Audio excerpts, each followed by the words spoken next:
Hello students, आपका आपके अपने यूट्यूब चैनल कॉमर्स गुरु में स्वागत है। मैं आपका मनोज सर। आज के इस वीडियो में मैं झारखंड शैक्षिक अनुसंधान एवं प्रशिक्षण परिषद रांची के द्वारा जो वार्षिक परीक्षा 2022-23 के लिए सेट जारी किया गया है वाणिज्य विषय के व्यवसाय के तत्व का, उसके मॉडल सेट को लेकर के आया हूँ जो सब्जेक्टिव विषयनिष्ठ है। तो आइए इस प्रश्नों के उत्तर को देखने से पहले इसके निर्देश को फटाफट देख लेते हैं हम लोग कि निर्देश क्या कर रहे हैं। तो निर्देश जो है, पहला निर्देश है कि परीक्षार्थी यथासंभव अपने शब्दों में उत्तर देंगे। कुल प्रश्नों की संख्या 19 है। प्रश्न संख्या 1 से 7 तक अति लघुत्तरीय प्रश्न है। इनमें से किसी 5 प्रश्नों के उत्तर अधिकतम 5 वाक्यों में दीजिए। प्रत्येक प्रश्न का मान 2 अंक निर्धारित है, यानी कुल 7 प्रश्न है अति लघुत्तरीय, जिसमें से हमें केवल 5 प्रश्नों के ही उत्तर देने हैं। प्रत्येक अंक 2 है, यानी प्रत्येक प्रश्न का जो अंक निर्धारित किया गया है वो 2 है। प्रश्न संख्या 8 से 14 तक भी कुल 7 प्रश्न हैं, जिनमें से हमें 5 प्रश्नों के उत्तर देने हैं और ये भी 50 शब्दों में दीजिए। ये 3 अंक निर्धारित किए गए हैं, इनके अंक। तो ये लघुत्तरीय टाइप के प्रश्न हैं। और प्रश्न संख्या 5 से 19 तक ये दीर्घ उत्तरीय प्रश्न हैं, जिनकी संख्या 5 है और इनमें से आपको किन्हीं 3 प्रश्नों के उत्तर देने हैं अधिकतम 100 शब्दों में। तो ये निर्देश हो गए हैं। आइए चलते फटाफट सब्जेक्टिव प्रश्नों को देख लेते हैं, क्योंकि वीडियो बहुत लंबा हो जाएगा। मैं नहीं चाहता कि बहुत लंबा वीडियो हो। तो फटाफट हम लोग प्रश्नों को देखते हैं। और पहला प्रश्न जो है ये खंड अ है, यानी अति लघुत्तरीय प्रश्न में देखते हैं। पहला प्रश्न कि व्यापारिक कार्यालय को परिभाषित करें। व्यापारिक कार्यालय की परिभाषा पूछ रहा है।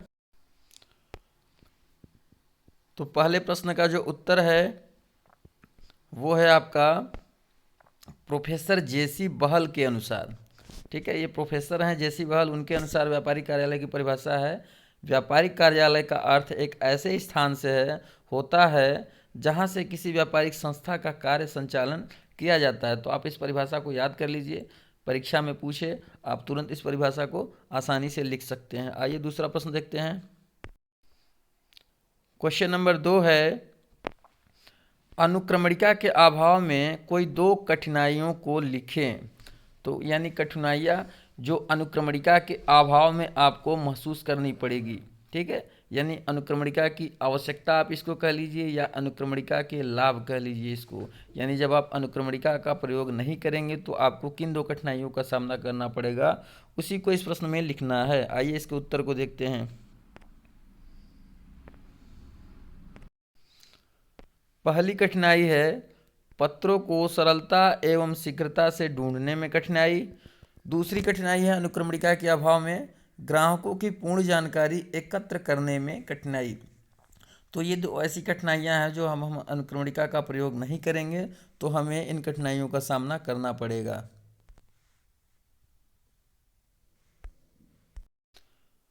प्रश्न संख्या 3 है, श्रृंखला अनुक्रमणिका किसे कहते हैं। आइए इस प्रश्न के उत्तर को देखते हैं।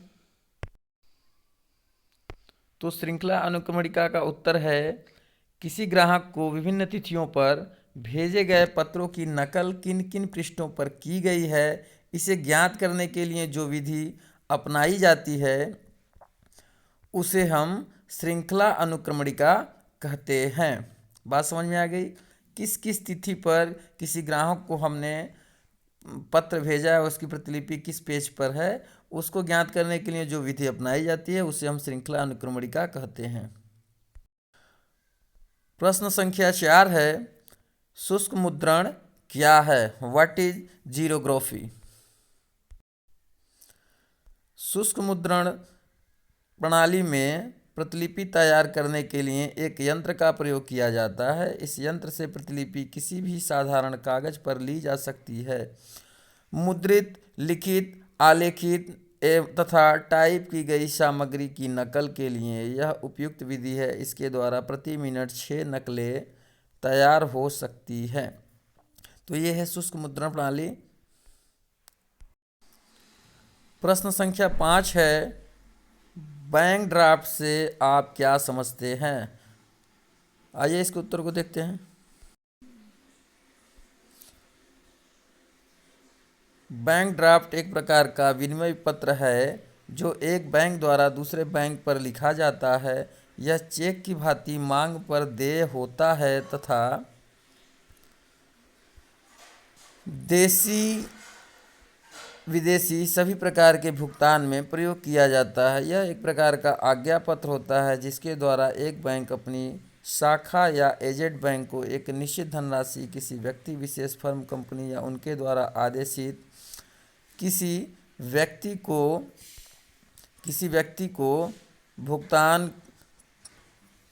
व्यक्ति को मांग पर भुगतान करने की आज्ञा प्रदान करता है। यह है बैंक ड्राफ्ट। प्रश्न संख्या 6 है, संयुक्त पत्र किसे कहते हैं? What is allonge? बहुत ही महत्वपूर्ण प्रश्न है। आइए इसके उत्तर को देखते हैं।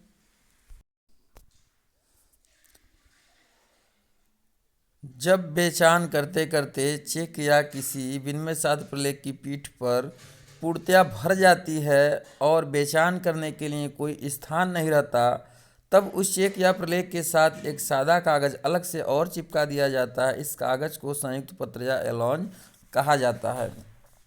ये आप बेचान वाले चैप्टर में आप पढ़े होंगे कि जब हम किसी विनिमय साध्य प्रलेख का बेचान करते हैं और उसकी पीठ भर जाती है तो अलग से एक सादा कागज लगाया जाता है जिससे हम और आगे बेचान कर सकते हैं। तो उस जो सादा कागज को लगाने की प्रक्रिया होती है सामान्यतः उसी को हम संयुक्त पत्र या एलॉन्ज कहते हैं। अगला प्रश्न है, चेक के रेखांकन का क्या क्या प्रभाव होता है? तो आइए चेक के रेखांकन के प्रभाव को जानते हैं। जब चेक को रेखांकित कर दिया जाता है तो ऐसे चेक का भुगतान किसी व्यक्ति को खिड़की पर न मिलकर केवल उसके खाते में भुगतान किया जाता है, जिससे वह अधिक सुरक्षित हो जाता है। यदि ऐसा चेक खो जाता है या चोरी हो जाता है और कोई व्यक्ति किसी प्रकार से ऐसे चेक का गलत भुगतान प्राप्त कर लेता है तो ऐसे गलत व्यक्ति का सरलता से पता लगाया जा सकता है। यानी मुख्यतः अगर देखें तो जो रेखांकित चेक होता है उसका भुगतान बैंक काउंटर पर नहीं करता बल्कि उस व्यक्ति के खाते में करता है। आइए अगले प्रश्न की ओर चलते हैं। अब हम लोग आ चुके हैं लघु उत्तरीय प्रश्नों की तरफ। इसमें पहला प्रश्न है, देशी तथा विदेशी विनिमय पत्र में 3 अंतर लिखें। आइए देखते हैं। देशी विनिमय पत्र देश की किसी भी भाषा में लिखा जा सकता है, परंतु विदेशी विनिमय पत्र केवल अंग्रेजी भाषा में लिखा जाता है। बात समझ में आ गई? देशी देश की किसी भी भाषा में लिखा जाएगा, विदेशी केवल अंग्रेजी भाषा में। देशी विनिमय पत्र 1 प्रति में तैयार की जाती है, जबकि विदेशी विनिमय पत्र 3 प्रति में तैयार की जाती है। तीसरा है, देशी विनिमय पत्र में लेखक एवं स्वीकारकर्ता दोनों एक ही देश के होते हैं, परंतु विदेशी विनिमय पत्र में लेखक एवं स्वीकारकर्ता दोनों अलग अलग देश के होते हैं। यानी 3 पॉइंट हमने यहाँ बताया है।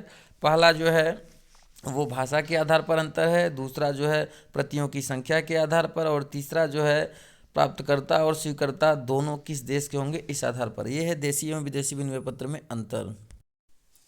प्रश्न संख्या 9 है, निरख पत्र से आप क्या समझते हैं? What do you mean by quotation letter?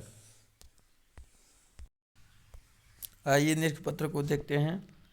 जब किसी व्यापारी को किसी वस्तु की पूछताछ संबंधी पत्र प्राप्त होता है तो स्वाभाविक है कि वह उसका उत्तर भी देगा और अपनी मूल्य सूची, नमूने अथवा वानगी भेजेगा। वाणिज्यिक भाषा में ऐसे पत्र को निरख पत्र के नाम से पुकारा जाता है। सामान्य तौर पे हम इसको समझते हैं कि जब कोई व्यक्ति पूछताछ का पत्र भेजता है, क्रेता भेजता है पूछताछ का पत्र, तो उसके जवाब में विक्रेता जो पत्र लिखता है, यानी जो जवाब का पत्र होता है, उसे ही हम दीर्घ पत्र वाणिज्य की भाषा में कहते हैं। अगला प्रश्न है, 4 राष्ट्रीयकृत बैंकों के नाम लिखिए। यहाँ नेशनलाइज्ड बैंक लिखा हुआ है, यहाँ केवल नेशनल लिखा हुआ है, तो यहाँ नेशनलाइजेशन वाला होगा। तो राष्ट्रीयकृत बैंकों के नाम पूछ रहा है, तो 4 राष्ट्रीयकृत जो बैंक है, स्टेट बैंक ऑफ इंडिया, दूसरा है पंजाब नेशनल बैंक, तीसरा है बैंक ऑफ बड़ौदा और चौथा है इंडियन बैंक। जो स्टेट बैंक ऑफ इंडिया है इसका राष्ट्रीयकरण सन 1955 में हुआ था। बाकी ये जो 3 बैंक है इनका राष्ट्रीयकरण 19 जुलाई 1969 में हुआ था, जब पहली बार देश में बड़े स्तर पर बैंकों का राष्ट्रीयकरण किया गया था। नेक्स्ट क्वेश्चन है, एक आदर्श नस्लीकरण प्रणाली की विशेषताएं लिखिए। आइए देखते हैं एक आदर्श नस्लीकरण प्रणाली की विशेषताएं। पहली जो विशेषता है, पत्रों को सरलता से रखा जा सके, पत्रों को शीघ्रता से प्राप्त किया जा सके, मितव्ययी होनी चाहिए यानी कम खर्चीली व्यवस्था हो, पत्र सुरक्षित होने चाहिए यानी उन्हें दीमक, चूहा या किसी अन्य प्रकार से हानि नहीं पहुंचनी चाहिए, पद्धति लोचदार होनी चाहिए यानी जिसको आसानी से घटाया और बढ़ाया जा सके, पत्रों की गोपनीयता बनी रहनी चाहिए यानी कोई भी व्यक्ति उस पत्र को निकाल ना सके, उसकी गोपनीयता को भंग ना कर सके। आगे है, अल्प स्थान का प्रयोग होना चाहिए यानी पद्धति ऐसी हो जो ज़्यादा जगह ना छेके, कवर ज़्यादा ना कर ले ज़्यादा स्थान, व्यापारी के अनुकूल होनी चाहिए और अनुक्रमणिका के लिए आधार प्रस्तुत करने वाली होनी चाहिए। नेक्स्ट क्वेश्चन है क्वेश्चन नंबर 12, व्यापारिक संगठन के उद्देश्य के सिद्धांत को परिभाषित करें। उद्देश्य का सिद्धांत से अभिप्राय यह है कि संस्था के उद्देश्य को ध्यान में रखकर ही विभागों एवं उप विभागों का निर्माण किया जाना चाहिए। साथ ही संस्था के उद्देश्य को सभी विभागों एवं उप विभागों को प्रेषित कर दिया जाना चाहिए तथा संस्था में कार्य करने वाले प्रत्येक व्यक्ति को संस्था के उद्देश्य से अवगत होना चाहिए। यानी उद्देश्य का सिद्धांत ये बताता है कि जो संस्था के उद्देश्य हैं उससे सभी अवगत हों, भली भांति परिचित हों और उसी उद्देश्य की प्राप्ति के लिए सारी संस्था जो है एक साथ एकजुट होकर के कार्य करे। क्वेश्चन नंबर 13 है, विनिमय साध्य प्रलेख की परिभाषा दें। किन्हीं दो विनिमय साध्य प्रलेखों के नाम लिखें। भारतीय विनिमय साध्य विलेख अधिनियम के अनुसार विनिमय साध्य पुर्जे से आशय ऐसे रुपये से है जिसका बेचान किया जा सकता है, अर्थात जिसका स्वामित्व किसी दूसरे व्यक्ति को केवल सुपुर्दगी अथवा बेचान और सुपुर्दगी दोनों द्वारा हस्तांतरित किया जा सकता है और उसको प्राप्त करने वाला व्यक्ति निर्विवाद पूर्ण अधिकार प्राप्त करता है बशर्ते उसे सद्भावना से प्रतिफल के बदले में परिपूर्ण दशा में तथा परिपक्वता से पूर्व प्राप्त करता है। ठीक है, यह है भारतीय विनिमय साध्य विलेख की परिभाषा भारतीय विनिमय साध्य विलेख अधिनियम के अनुसार। अब दो जो नाम बताने थे आपको, जो विनिमय साध्य प्रलेख हैं वो हैं विनिमय पत्र, चेक वैसे तो और हैं, प्रतिज्ञा पत्र है, हुंडी है, ये सब भी हैं विनिमय साध्य प्रलेख हैं जिनको हम विनिमय साध्य प्रलेख यानी हम जिनका विनिमय कर सकते हैं, लेन देन कर सकते हैं, दूसरे को हस्तांतरण कर सकते हैं, उसे हम विनिमय साध्य प्रलेख कहते हैं। क्वेश्चन नंबर 14 है, पत्रवाहक पुस्तक क्या है तथा इसकी व्यवसाय में क्या आवश्यकता है। What is peon book and what is it's need in business.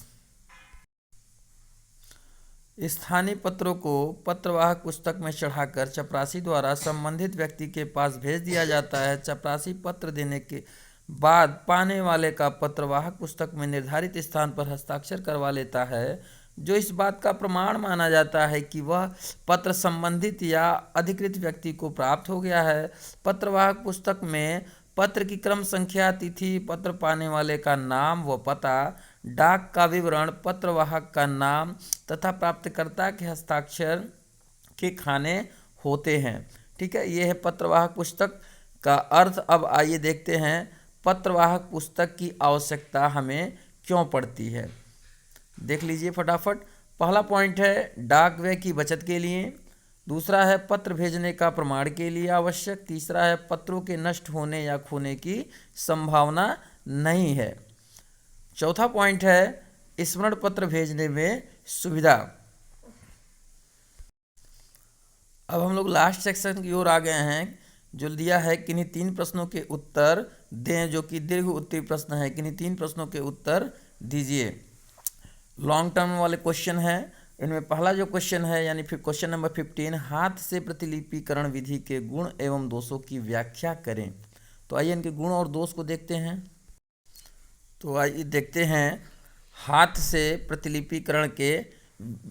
प्रतिलिपिकरण विधि के गुण, यानी जो हम हाथ से प्रतिलिपिकरण करते हैं उस विधि के कौन कौन से गुण हैं। तो जो पहला पॉइंट है वो है मितव्ययी।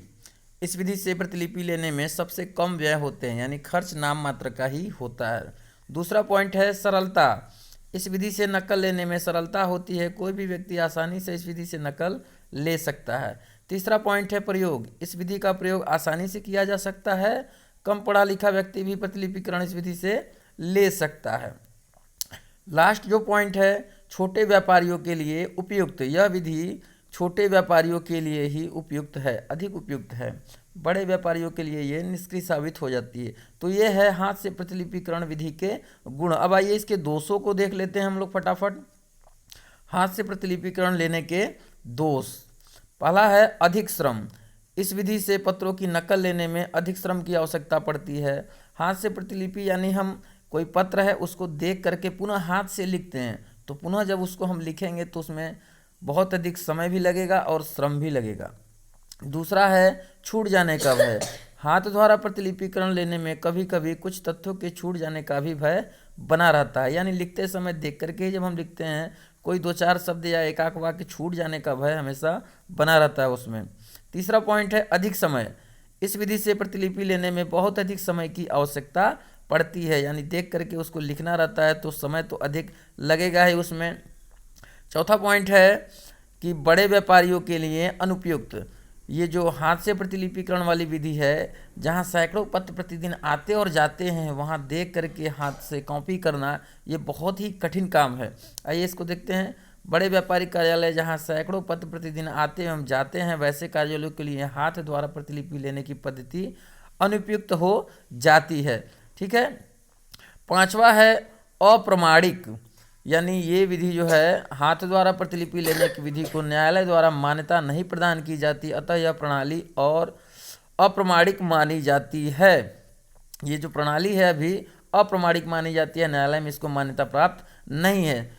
छठा पॉइंट है नीरस विधि। हाथ द्वारा प्रतिलिपि लेने की विधि एकदम नीरस एवं अरुचिकर प्रतीत होती है। मान लीजिए कोई पत्र है, इसको हमको 5 प्रति लेनी है, तो उसको हम 5 बार देख देख के लिखना होगा, तो 5वें बार लिखते लिखते तो एकदम नीरस साबित होने लगेगी यह विधि। नेक्स्ट क्वेश्चन, एक व्यापारिक कार्यालय की स्थापना के लिए किन किन बातों को ध्यान में रखना चाहिए? आइए इसके उत्तर को देखते हैं। व्यापारिक कार्यालय की स्थापना करते समय ध्यान रखने योग्य बातें। अब वो कौन कौन सी बातें हैं जिनको हमको ध्यान में रखनी है? तो पहला है सामान्य सुविधाएं समीप होनी चाहिए। एक व्यापारिक कार्यालय बैंक, डाक व तार, घर, परिवहन व्यवस्था, टेलीफोन, वस्तु एवं सेवा कर विभाग, आयकर विभाग आदि के समीप होना चाहिए, क्योंकि व्यावसायिक कार्यालय को इन सभी सुविधाओं की आवश्यकता होती है। इसके अतिरिक्त इस कार्यालय ऐसे स्थान पर होना चाहिए जहां से होटल, रेस्टोरेंट आदि भी समीप हों। ठीक है। तो पहला जो पॉइंट है, सामान्य सुविधाएं जो है हमारे कार्यालय के समीप होना चाहिए, तो हम कार्यालय ऐसे स्थान पर स्थापित करें जहां वो सुविधाएं उपलब्ध हो। दूसरा है बाजार से निकटता। व्यापारिक कार्यालय का स्थान ऐसा होना चाहिए जहां का वातावरण व्यावसायिक हो। बाजार के निकट होने से व्यवसाय करने में सुविधा होती है। तीसरा पॉइंट है सुरक्षित स्थान। कार्यालय ऐसे स्थान पर स्थापित होना चाहिए जो हर प्रकार से सुरक्षित हो, क्योंकि कार्यालय का प्रमुख कार्य पत्रों तथा अभिलेखों को सुरक्षित रखना होता है। नेक्स्ट पॉइंट है ख्याति प्राप्त स्थान। व्यावसायिक कार्यालय ऐसे स्थान पर स्थापित किया जाना चाहिए जो संबंधित व्यवसाय के लिए ख्याति प्राप्त हो, अर्थात संबंधित व्यवसाय के अन्य अनुक्रम या संस्थानों के कार्यालय भी वहाँ स्थित हों, क्योंकि हमें जो है अन्य संस्थानों की भी आवश्यकता लेनी पड़ती है। पांचवा पॉइंट है ग्राहकों की सुविधा। व्यावसायिक कार्यालय ऐसे स्थान पर होना चाहिए जहां ग्राहकों को पहुंचने में असुविधा न हो, आसानी से वहां पे पहुंचा जा सके। छठा पॉइंट है स्वस्थ जलवायु। स्वास्थ्य की दृष्टि से कार्यालय ऐसे ही स्थान पर होना चाहिए जहां पर स्वच्छ जलवायु और प्राकृतिक प्रकाश उपलब्ध हो, अन्यथा कर्मचारियों के स्वास्थ्य पर प्रतिकूल प्रभाव पड़ेगा और उनका कार्य क्षमता घट जाएगी। आई बात समझ में? जो हमारा कार्यालय होगा वो वहाँ की जलवायु जो है साफ सुथरी होनी चाहिए। फिर सातवां पॉइंट है पर्याप्त स्थान। कार्यालय भवन के लिए जिस स्थान विशेष का चुनाव किया जाए वह इतना बड़ा अवश्य होना चाहिए कि वहाँ सभी कर्मचारीगण सुविधापूर्वक बैठ सके और अपने कार्यों का आसानी से कर सके। भवन में कार्यालय के फर्नीचर व उपकरणों को सुव्यवस्थित ढंग से रखने तथा इसकी सहायता से कार्य करने के लिए पर्याप्त स्थान होना चाहिए। नेक्स्ट है प्राथमिक सुविधाओं की व्यवस्था। कार्यालय भवन के अंदर प्राथमिक सुविधाएं जो मूलभूत सुविधाएं कहलाती हैं, जैसे शौचालय, मूत्रालय, जलपान गृह, पीने के पानी आदि की व्यवस्था होनी चाहिए। अगला देखिए, पर्याप्त साज सज्जा। जो हमारा कार्यालय है, कार्यालय भवन की स्थिति तथा उसमें आवश्यकता के अनुरूप साज सज्जा पर निर्भर होती है। कार्यालय भवन के विभिन्न कक्षों या विभागों में पंखे, अलमारी, आग बुझाने वाले यंत्र तथा अन्य उपकरण आवश्यकता अनुसार होने चाहिए। कार्यालय आकर्षक फर्नीचर से सुसज्जित होना चाहिए। अगला है केंद्र में स्थित होना। व्यापारिक कार्यालय अन्य सभी विभागों के केंद्र में स्थापित होना चाहिए, जिससे कि अन्य विभागों का निरीक्षण सुगमता से किया जा सके। ठीक है, ये सभी पॉइंट हैं आपके व्यापारिक कार्यालय स्थापित करने के पूर्व ध्यान देने योग्य बातों के अंतर्गत। क्वेश्चन नंबर 17 है 17, व्यावसायिक बैंकों के प्रमुख कार्यों का वर्णन करें। Describe the main function of commercial bank. आइए देखते हैं व्यावसायिक बैंकों के प्रमुख कार्य कौन कौन हैं। तो व्यावसायिक बैंकों के प्रमुख कार्य जिसमें दो ही आते हैं, जो पहला है जमा स्वीकार करना और दूसरा है ऋण देना। तो पहले वाले पॉइंट को देखते हैं, जमा स्वीकार करना। प्रत्येक आधुनिक बैंक का मुख्य कार्य जनता के धन को जमा के रूप में स्वीकार करना है। बैंकों की कुल पूंजी का अधिकांश भाग ऐसे जमा द्वारा प्राप्त होता है। बैंक जनता के धन की सुरक्षा का ध्यान रखता है, साथ ही वह इस जमा राशि पर अधिकांश दशाओं में विभिन्न प्रतिशत की दर से ब्याज देता है। बैंक जमा करने वाले को रुपया निकालने अथवा मांग पर राशि लौटाने का अधिकार भी देता है। बैंक निम्नलिखित प्रकार के खाते खोलकर जनता का रुपया जमा के रूप में पर आकर्षित करता है।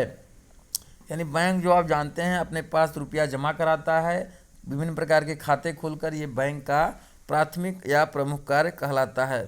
अब ये जो खाते बैंक खोलता है जिसके द्वारा पैसे या रुपया जमा कराता है, वे खाते हैं चालू खाता। ये आप जानते हैं व्यवसायियों के लिए ये सबसे महत्वपूर्ण खाता होता है। इस पर ब्याज दर नाम मात्र का मिलता है। इस खाते से आप दिन में कई बार पैसा निकाल और जमा कर सकते हैं। दूसरा है बचत खाता। सामान्यतः जो विद्यार्थियों का खाता होता है वो बचत खाता ही होता है। बचत खाते में ब्याज की दर जो होती है बहुत कम होती है। बैंक इस पर ब्याज दर जो है 2.5 से 3% की दर से ही हमें इंटरेस्ट रेट देता है। बचत खाते में जो एक निश्चित आय वर्ग होता है वही इस खाते का प्रयोग करता है।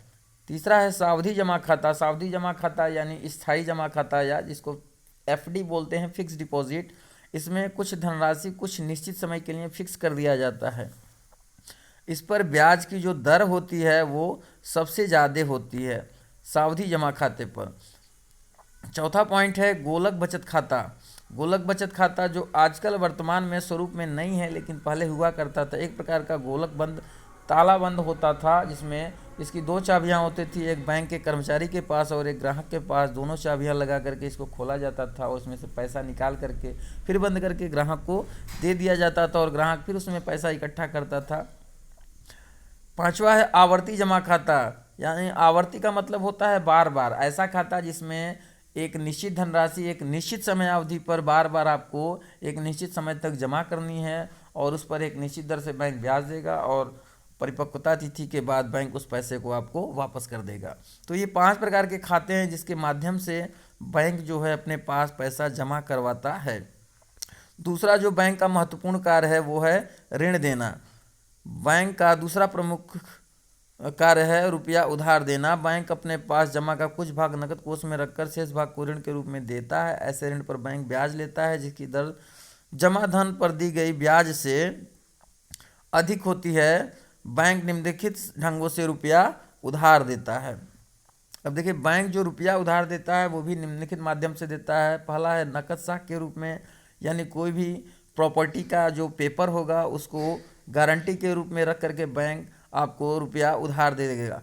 अधिविकर्ष के रूप में, अभी इसके पहले जो मैंने बताया था चालू खाता, ये अधिविकर्ष यानी ओवरड्राफ्ट की व्यवस्था आपको केवल और केवल चालू खाते पर ही उपलब्ध है। यानी इसमें आप आपके बैंक में जो जमा धनराशि है उस धनराशि से अधिक भी रुपया आप निकाल सकते हैं। ऋण तथा अग्रिम ये नकदी के रूप में दिया जाता है। और चौथा है बिल एवं हुंडियों को भुनाना। बिल और हुंडी, आप कॉमर्स के विद्यार्थी हैं तो जानते ही होंगे, पढ़ चुके होंगे। बैंक क्या करता है, ऐसे बिल और हुंडियों को भुना करके भी ऋण प्रदान करता है। तो ये 4 प्रकार के ऋण हैं जो बैंक देता है। तो इस आधार पर बैंक के जो प्रमुख कार्य हैं, जमाल स्वीकार करना और उधार देना, यही जो है बैंक के प्रमुख कार्य हैं। क्वेश्चन नंबर 18 है, वैध बेचान की विशेषताएं का वर्णन करें। वैध बेचान देखते हैं। पहला पॉइंट है, वैध बेचान की विशेषता में हस्ताक्षर करना आवश्यक। बेचान तभी नियमित होगा जब बेचानकर्ता उस पर अपने हस्ताक्षर कर देगा। यदि कोई व्यक्ति विलेख की पीठ पर केवल यह लिख दे राजकुमार को भुगतान कीजिए और अपने हस्ताक्षर ना करे तो ऐसे बेचान नहीं माना जाएगा।